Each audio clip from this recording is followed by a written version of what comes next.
Carré bâti en plein cœur de la capitale. Une capacité d'accueil de 45 000 fidèles, la colossale mosquée Massalikul Jinan est désormais la plus grande d'Afrique de l'Ouest. Quelques 800 salariés ont participé aux travaux qui ont duré 7 ans.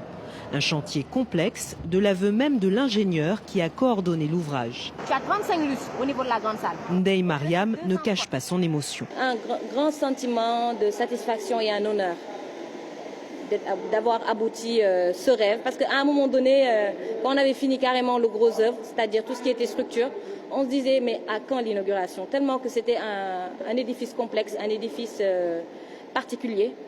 Donc en arriver à ce stade, c'est une bénédiction.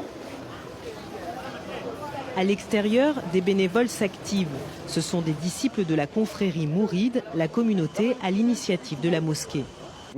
On s'occupe un peu de tout, de l'approvisionnement en eau par exemple. On obéit aux ordres du marabout. On est très heureux et on remercie surtout Serigne Touba, le fondateur du mouridisme. Que le Seigneur le rétribue au centuple. 20 milliards de francs CFA, plus de 30 millions d'euros, c'est le coût de cet édifice gigantesque bâti sur un terrain offert par l'État. Cette somme a fait grincer quelques dents, certains la jugent trop élevée, mais la mosquée a été intégralement financée par la communauté mouride, comme le rappelle l'un des responsables de la confrérie. C'est des associations de fidèles qui ont procédé aux collectes et c'est le produit de cette collecte-là qui a servi effectivement à construire la mosquée. D'aucuns pensent que c'est du gaspillage. Non, ce n'est pas du gaspillage. Parce qu'il faut voir dans le symbolisme ce que représente d'abord cet ouvrage.